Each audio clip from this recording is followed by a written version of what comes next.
guys, I'm Libby, and my lesson plans on living or non-living.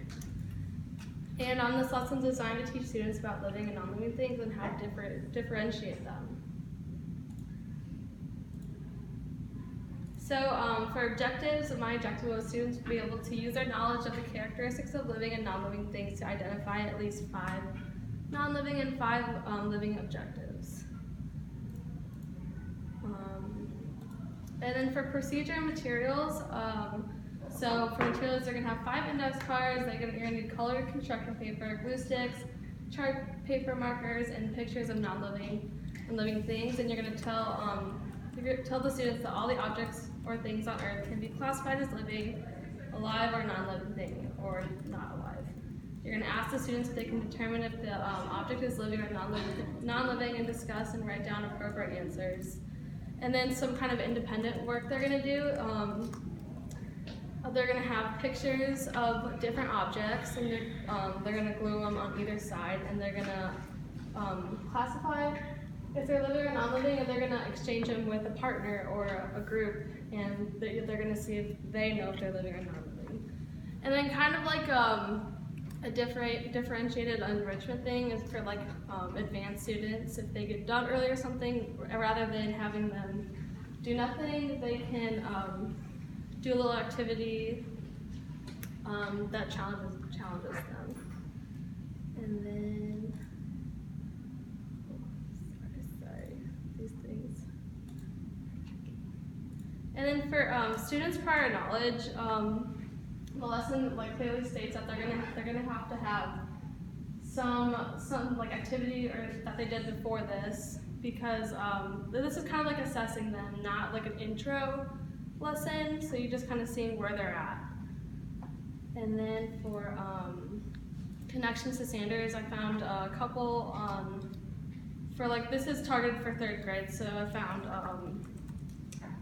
posing questions, standard 1, standard 2, developing and using models and tools, standard 3, constructing and performing investigation, and then standard 4, analyzing and interpreting data, and then 8 kind of goes with it, obtaining, evaluating, communicating information.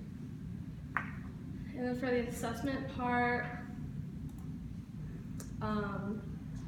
so it states with guided questions, monitoring information, observations, I will fully be able to assess the student's ability and understanding of the subject being introduced, which is differentiating non-living and living things. And so through individual assessing during independent practice and reviewing during guided questions. So you're just I would go through each question and see if they actually knew what was living and what was non-living, and see if they could differentiate them.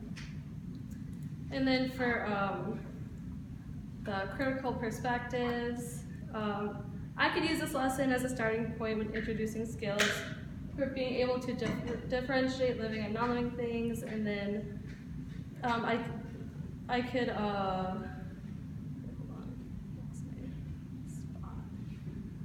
So yeah, and then kids could use this in their everyday life with working with other kids and being able to use models and different things like that.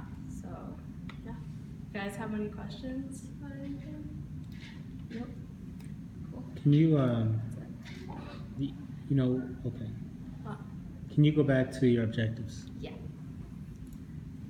It was students will use their knowledge of the characteristics of living and non-living things to identify at least 5 non-living and 5 living objects. And can you also go back to your standards, connections to standards? Yes.